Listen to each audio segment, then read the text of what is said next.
झारखंड में पहले चरण के लिए चुनाव प्रचार आज थम जाएगा। सोमवार को 13 नवंबर को 43 सीटों पर वोटिंग कराई जानी है। प्रचार के आखिरी दिन सियासी दल पूरी ताकत झुकने जा रहे हैं। बड़े बड़े दिग्गज नेता जो हैं वो सोमवार को अपनी आखिरी सभा करेंगे पहले फेज के लिए, जिसमें अमित शाह हैं और मल्लिकार्जुन खड़गे हैं जिनकी जनसभाएं होनी है। इन सभी 43 सीटों में से 13 सीटें ऐसी हैं जिन पर सभी की नजर है। यह कड़ा मुकाबला है। इनमें बड़कागांव है, घाटशिला है, पोटका है, जमशेदपुर पूर्वी है, सरायकेला, चाईबासा, खूंटी, रांची, हटिया, गढ़वा, भवनाथपुर, जमशेदपुर पश्चिमी, लोहरदगा, ये सभी विधानसभा शामिल हैं जो चर्चित हैं। आइए बारी बारी से इनके बारे में जान भी लेते हैं, इन पर कौन से बड़े चेहरे इस बार चुनाव लड़ रहे हैं। तो पहली सीट है वो जो पोटका है।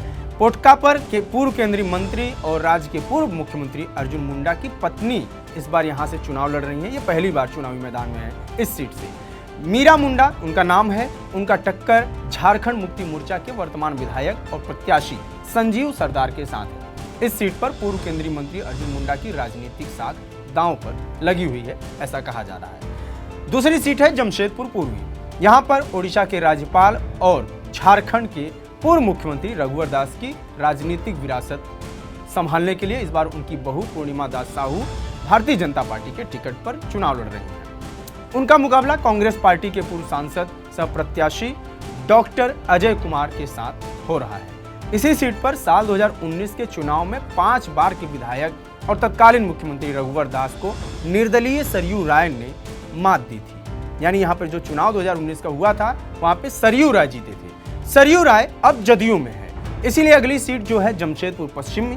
जमशेदपुर पश्चिम भी काफी चर्चे में है। इस सीट की बात करें तो यहाँ पर इस बार हेमंत सोरेन कैबिनेट के मंत्री बन्ना गुप्ता और राजनीति के चाणक्य कहे जाने वाले सरयू राय एक दूसरे के आमने सामने हैं। सरयू राय एनडीए गठबंधन के प्रत्याशी हैं। जदयू पार्टी ने उनको टिकट दिया है। वहीं बन्ना गुप्ता की बात करें तो इनको कांग्रेस ने इस बार टिकट दिया है। कांग्रेस की टिकट पे चुनाव लड़ रहे हैं।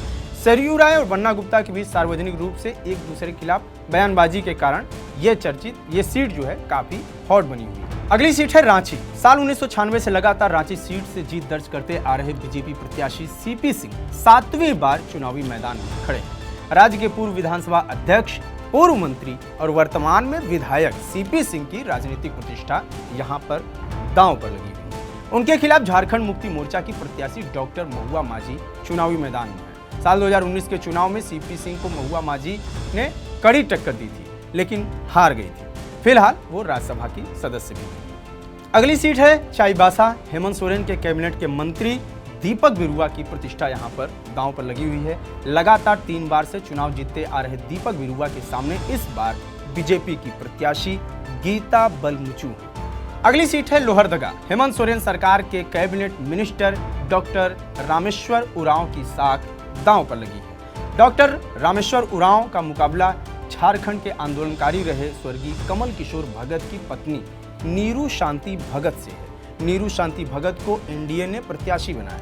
वह आजसू कोटे से चुनाव लड़ रहे हैं। अगली सीट जो सबसे ज्यादा चर्चे में है वो है सरायकेला।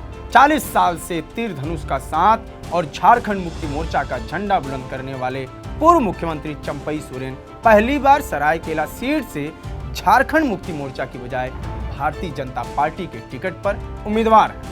उनको बीजेपी छोड़कर झारखंड मुक्ति मोर्चा में शामिल हुए गणेश महाली टक्कर दे रहे हैं। 13 नवंबर को होने वाले मतदान के दिन सरायकेला सीट पर पूरे राज्य की नजर टिकी हुई। 8वीं सीट है घाटशिला। हेमंत सोरेन सरकार के मंत्री रामदास सोरेन को चुनौती देने के लिए घाटशिला सीट से इस बार पूर्व मुख्यमंत्री चंपई सोरेन के बेटे बाबूलाल सोरेन को बीजेपी ने उम्मीदवार बनाया। 9वीं सीट है खूंटी। साल 2000 से लगातार खूंटी विधानसभा सीट से बीजेपी प्रत्याशी के रूप में जीत दर्ज करते आ रहे राज्य के पूर्व मंत्री और वर्तमान में विधायक सह प्रत्याशी नीलकंठ सिंह मुंडा की राजनीतिक प्रतिष्ठा इस सीट पर दांव पर है। नीलकंठ सिंह मुंडा का मुकाबला झारखंड मुक्ति मोर्चा के राम सूर्या मुंडा के साथ होगा। 10वीं सीट हटिया है। पिछले 12 सालों से हटिया के विधायक नवीन जायसवाल बीजेपी विधायक हैं। इस बार इनका मुकाबला कांग्रेस पार्टी के उम्मीदवार अजय नाथ शाहदेव के साथ। अब तक नवीन जायसवाल अलग अलग दलों से चुनाव लड़कर और इस सीट से जीत दर्ज करके विधानसभा पहुंचे हैं।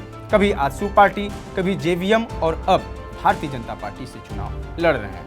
हटिया सीट पर भी झारखंड की निगाहें टिकी हुई हैं। अजय नाथ शाहदेव बीजेपी के खिलाफ चुनावी मैदान में एक मजबूत दावेदार माने जा रहे हैं। 11वीं सीट है गढ़वा। हेमंत सोरेन सरकार के मंत्री मिथिलेश ठाकुर के साथ साथ इस सीट पर 3 दिग्गज प्रत्याशी आमने सामने हैं। बीजेपी के पूर्व विधायक सत्येंद्र तिवारी, पूर्व मंत्री गिरिनाथ सिंह के साथ साथ वर्तमान मंत्री मिथिलेश ठाकुर, तीनों अपनी अपनी राजनीतिक विरासत को बचाने के लिए चुनावी मैदान में। 12वीं सीट है बड़कागांव। पिछले 15 सालों से यह सीट कांग्रेस के कब्जे में रही है। योगेंद्र साहू और उनके परिवार का पिछले 15 सालों से इस सीट पर कब्जा रहा है। वर्तमान में उनकी बेटी अंबा प्रसाद यहां से विधायक और कांग्रेस पार्टी की प्रत्याशी है।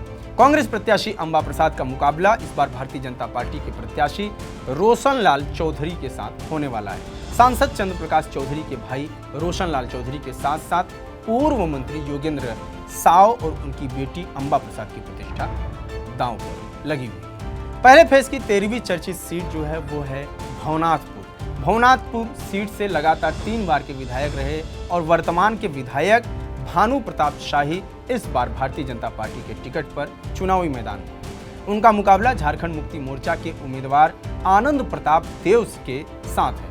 13 नवंबर को होने वाले मतदान के लिए भवनाथपुर सीट भी काफी हॉट मानी जा रही है। तो यह है चर्चित सीट, उन पर अपना भाग्य आजमा रहे प्रत्याशियों की जानकारी। इसी तरह की और खबरों के लिए बने रहिए TV9 बिहार झारखंड के साथ। नमस्कार।